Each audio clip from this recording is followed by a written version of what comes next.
DAO Watch 38 incoming. In this episode, we discuss Dash and the Peru blockchain conference being held maybe across 2 or 3 days. We discuss Arbitrum and their upcoming OpCo. Well, no, not upcoming. They just finished OpCo transparency team elections.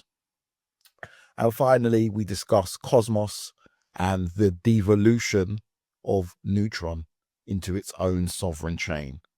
I'm Cryptosi. This is DAO Watch episode 32. Thank you for watching. Please make sure you like, subscribe, and share if your DAO has been featured. Let's go.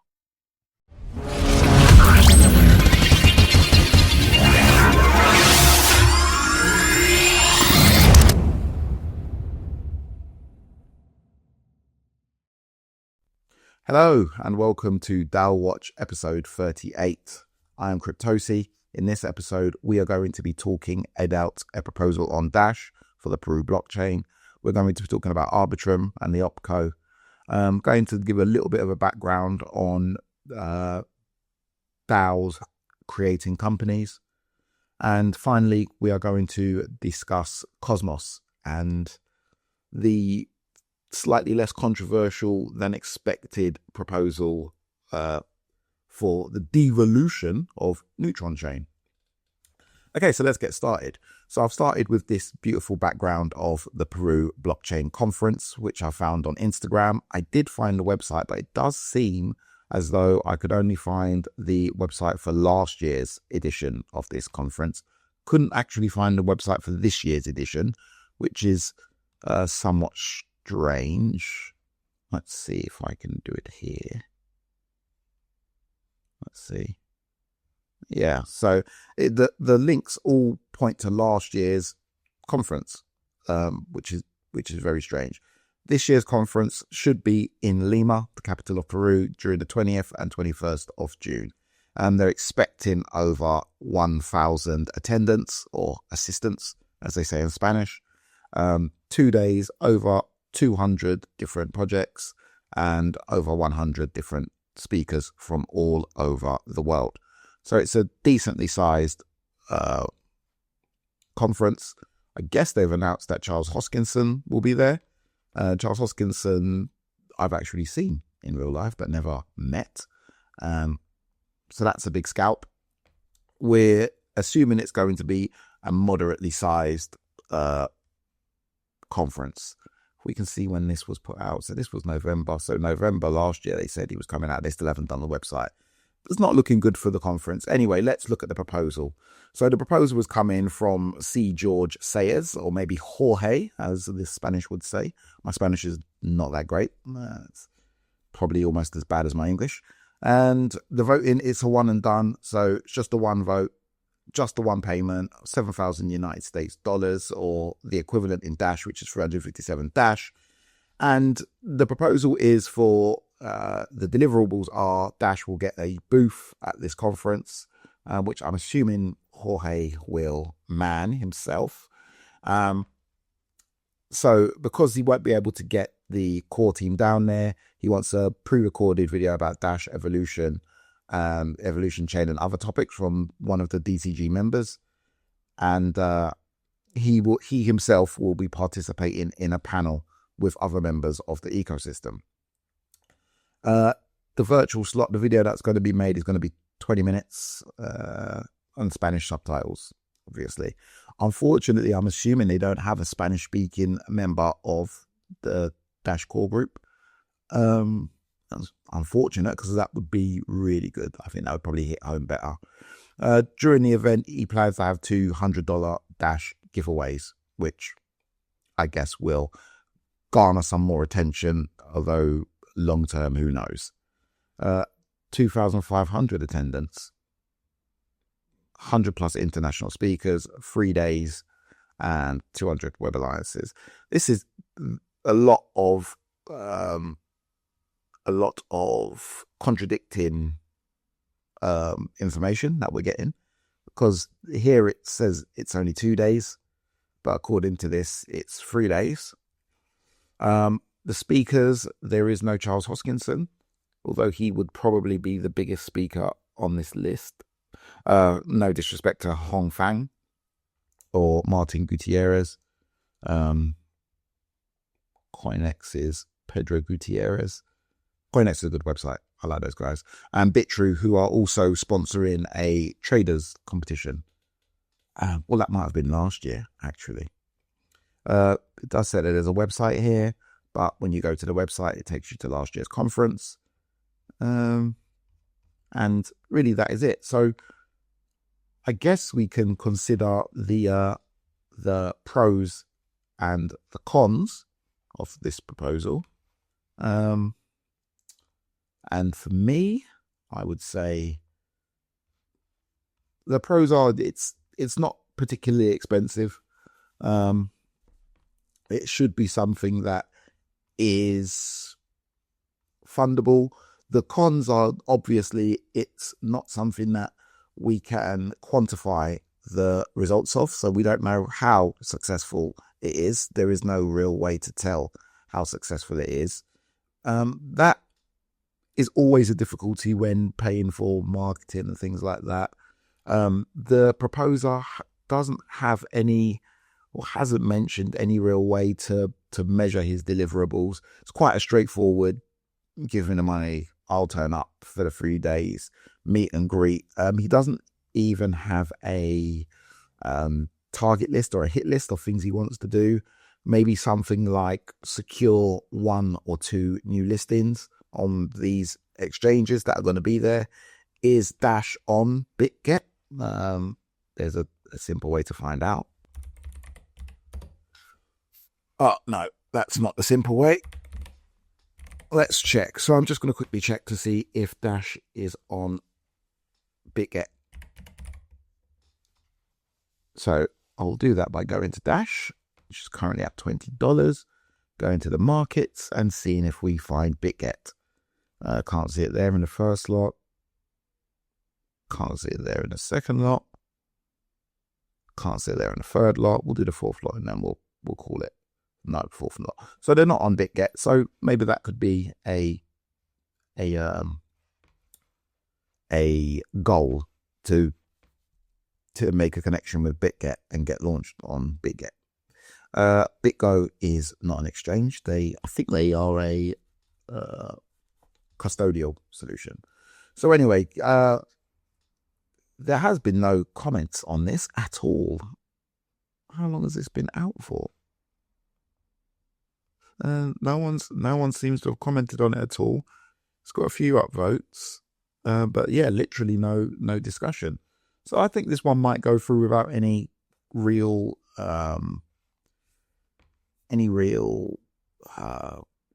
controversy. I think there was some more discussion about it here. So here was the deck. Yep. So here's the thing where he was saying he wants to be on there. So there is some discussion here. I suppose personal Dash. Haven't really spoken to anyone.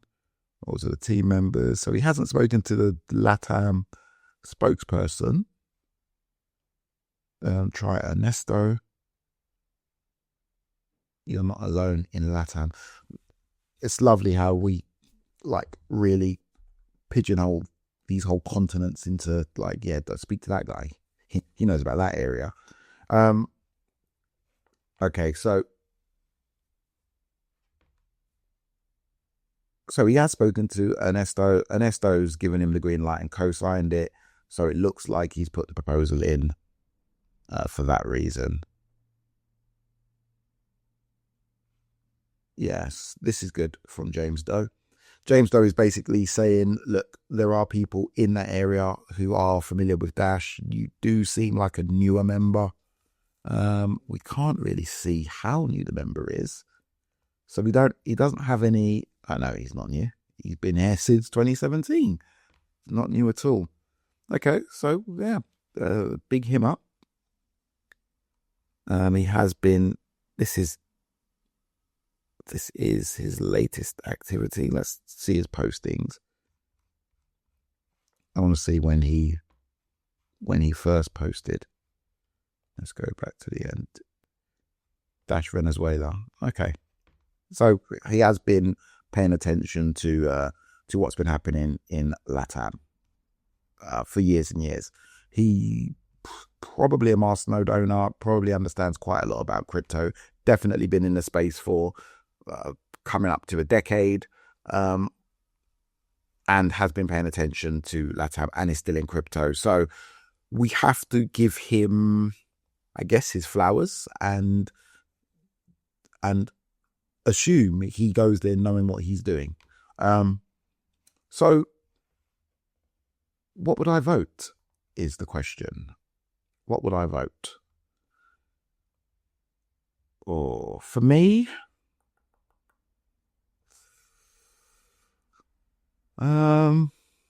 I think I will say yes to this one. I think there's worse ways to spend $5,000 to $7,000. There probably is better ways to spend $5,000 to $7,000, but I do think that Latin America is one of the key places for you to put a decentralized currency. Dash have known this, and they've been focused on this area for a long time without gaining much traction, or after having gained traction, only to have lost the traction or lost the momentum, let's say. So I think it is good. Obviously, the problem is we can't really quantify how well he's going to do, and he hasn't really put any goals in place, which would have been good. So there's a lot of uncertainty, I would say, is the main con. But for me, this one is definitely a pass, and let's move on. So let's go on to what I would consider to be the most pressing proposal. So this is MeDAO. I interviewed the owner or founder of MeDAO some time ago, but let's find the proper proposal, which is the OpCo for Arbitrum.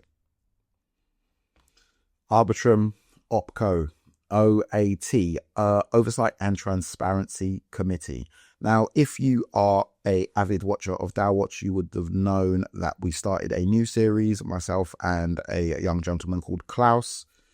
We started a new series called DAO Watch Arbitrum, where we focus purely on Arbitrum. We have guests on, we do our discussions, we look at proposals. Our last guest was Cuppa Joe or Cuppa Joseph, and we couldn't help but discuss this proposal. Now I'm going to dive into it in a little bit more depth and give an outsider's perspective, let's say. So the proposal is to create an operating company or an OpCo, and the company is supposed to be holding and working on behalf of the DAO as an interface to the legacy system. So giving the DAO a recognizable body that the DAO has created, as opposed to a foundation creating a DAO. So an already recognized body then creating a DAO. So it's the other way around. Now, when we spoke with Joseph, myself and Klaus, Joseph was under the impression that this is the first time this has happened. I said it wasn't. But this does lead into, I guess, a small topic that I want to raise, and just something for all people who are interested in DAOs to understand. Your DAO is not the end of the universe. So here's your DAO. Here's where your DAO ends. Let's go this way. And here's the other side where your DAO ends. Let's go this way. Oh, my arms are hurting. All right, let's go this way. Your DAO does not end like that. Your DAO does not end there, because there's more if you start to look outside of your DAO. Look at that. How's that for an explanation? And this is the problem with a lot of DAOs. As we say with the hive mind, you can be extremely focused on what you're doing, but you have to remember there are things outside of your DAO. Now, here's an example, MeDAO. Now, this company exists purely to turn DAOs or to make DAOs into recognizable entities that can own stuff, recognizable entities that can do stuff. I done a full, I guess it was over an hour. Let's see if I can find it on DAO Watch Fireside with the founder of that company. Let's see if I can find it. I should put the link in the description below. Welcome to DAO Watch. It wasn't that episode. It was this one. A man called Adam the Thriller Miller. So I interviewed Adam the Thriller Miller. We discussed DAOs. He went into all the tax implications of a DAO. The law, code is law, multi-sig for DAO memberships, different types of DAO, concerns about opposition, his favorite DAOs, choosing a correct jurisdiction. We went through all of that, and this is a 1 hour long podcast. Now, this seems to be exactly what Arbitrum are doing. I know for a fact that Adam Miller knows about Arbitrum, because everybody knows about Arbitrum. But does Arbitrum know about Adam Miller? I would like to think so, but it seems like maybe not. Okay, so that's the proposal, and it's interesting that no information, no arguments, or no resources from outside of the DAO was added into the discussion at any point by any of the delegates. The discussion was really around, and this proposal is around, who should join the committee and the 3 members who it should be on the committee. I guess perhaps we're assuming that once these 3 members are assembled, then those 3 will decide on the structure. Maybe that's the reason why. And there is no outside discussions yet. It's purely about who's inside. There was also some discussion on Lobbyfy. I hopefully will be getting them onto DAO Watch Arbitrum. If not, I'm going to have to resurrect DAO Watch Fireside, because they've got a very, very interesting project and product, which I'm not going to go into now. So anyway, so there's a lot of discussion about who the people should be. Obviously, there's the underlying tone of there will be heavy hands voting for the people that the heavy hands want. So the people who do get voted in may end up with the most votes, but not the most delegates having voted for them. A very simple way to change this would be every delegate who is above a certain threshold gets 1 vote. That likely won't happen. We also discussed decaying votes and things like that with Joseph in DAO Watch Arbitrum. Well worth checking out, by the way. Well worth checking out. So everybody is discussing and discussing and discussing. So this has happened. This has already gone through. The votes have been tallied. People have made up their mind. Would you like to know who won? For what it's worth. Oh no, one other thing which was very good, which happened, was every applicant, because the applicants were whittled down to 9. I thought it was 12 for some reason. The applicants were whittled down to 9 by the foundation.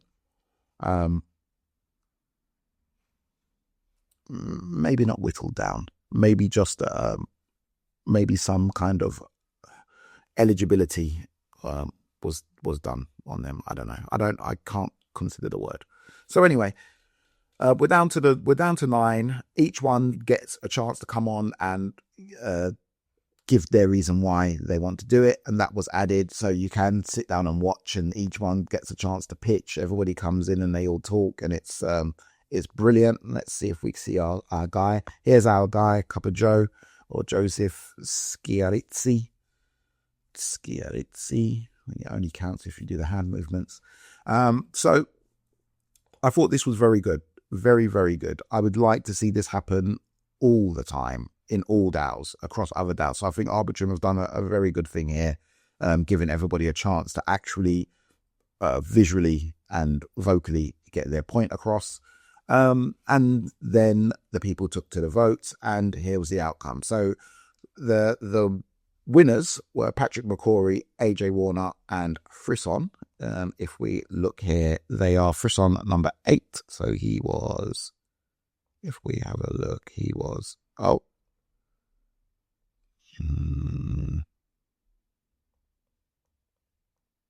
possibly this guy, Frisson, yep. And I'm not going to go through all of them.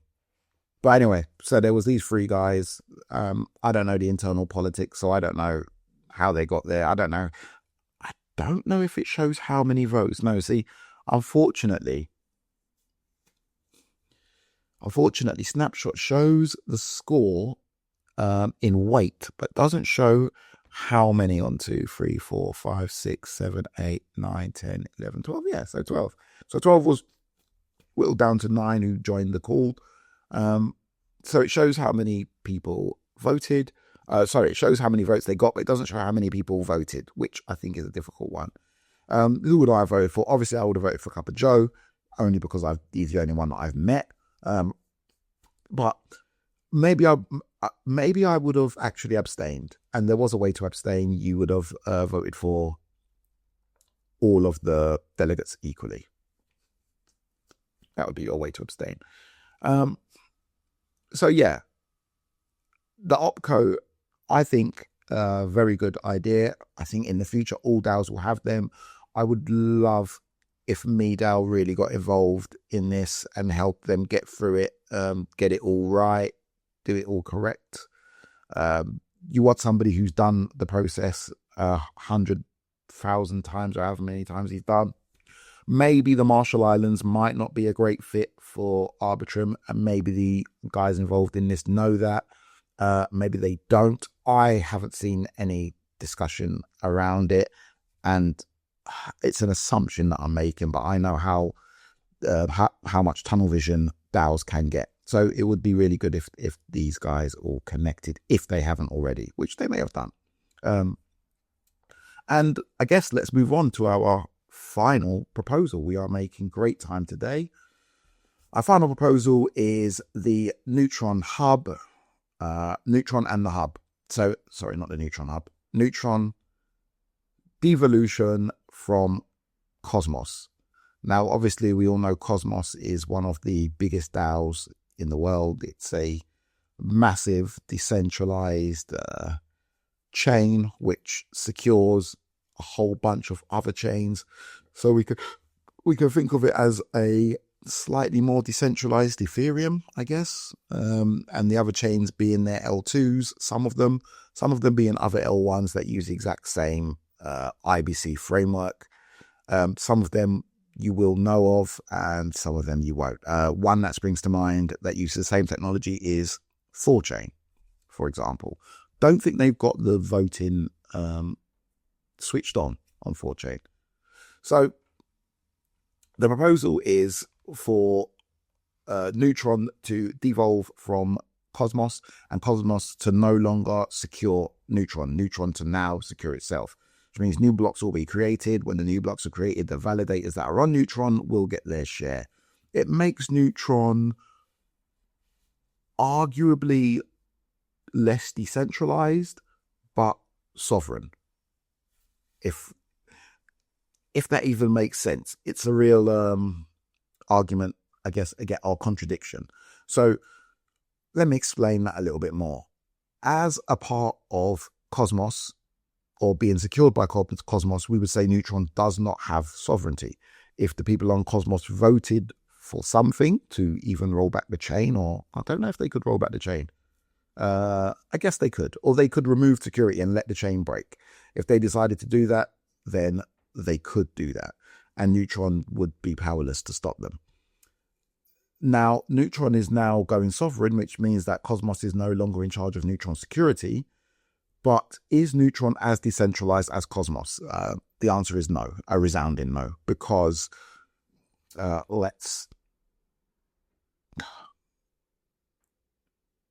Neutron people would argue against me on that. And it might be too much into the weeds and too technical and too far away from DAOs for us to really go into it. So we won't. I'm going to leave that statement out there, though. So Neutron guys, if you want to argue the statement that this move does not give you your sort of sovereignty at the expense of a little bit of decentralization, let's hear it. So obviously on Neutron, they had to have the same proposal. Should we have our independence? The Neutron independence proposal, let's see if we can see how it came out. Should be an edit at the bottom of this post. No, there's not. Well, there is ways to find out. I'm going to pause and I'm going to go and check the system proposal. Okay, so I found the sister proposal, and interestingly, let's go back to Cosmos, and let's go back to governance. Let's go Neutron and the Hub.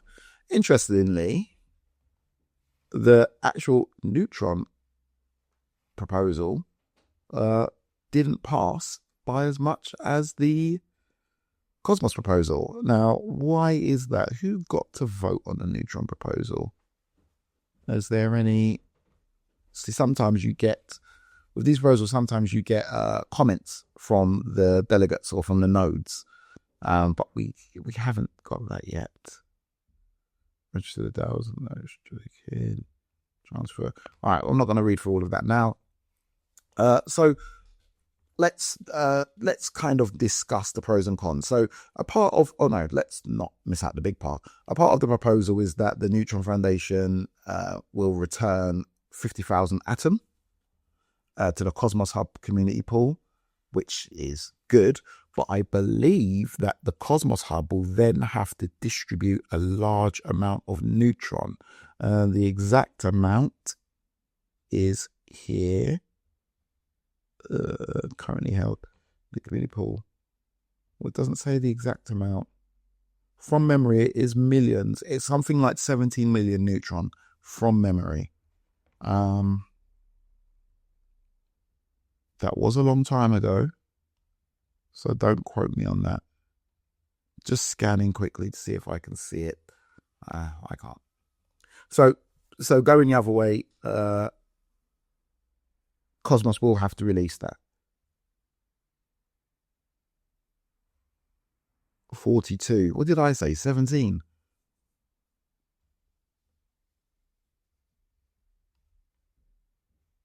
Here we go. 42 million.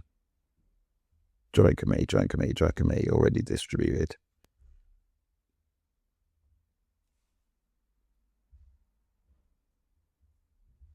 Okay, Neutron DAO. So this is what's going to happen to all of this Neutron.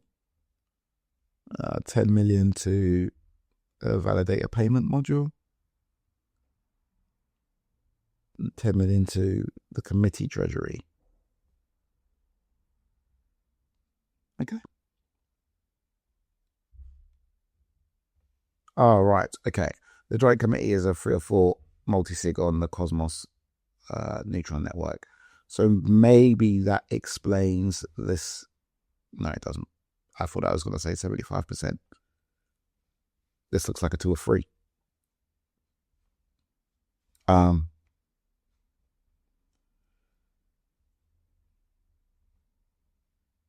Okay, so whatever. All right, this is getting into the weeds. Validators get $3,000 per month. It's exactly the same as what they get on Arbitrum.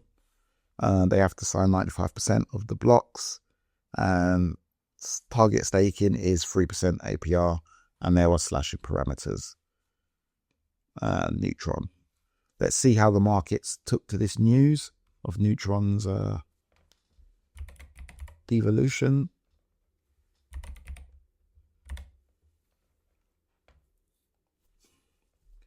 We'll look over the last week. Because generally the markets have been choppy, and Neutron hasn't been any different. Over the last year, it's really struggled. It looks like it's down 90-odd%, 95% from its previous high, 95% down in the previous year. So it's having a tough time. Safe to say. Okay, so what would I vote for? Obviously, I'm all down for. I am down for sovereignty of chains. However, on this one, I would have voted no, and I am in the small minority. I would have voted no. Why would I have voted no? I would have voted no because I'm a Cosmos holder.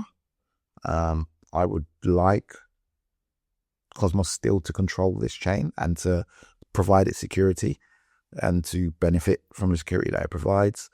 It looks like, although they will still be working together, it will be a bit more like a federated approach, and I didn't like that. I like to be the overlords of Neutron, and that will not be the case anymore. So for me, unfortunately, this one has gone through already. This is an old proposal. The word in here is kind of leading.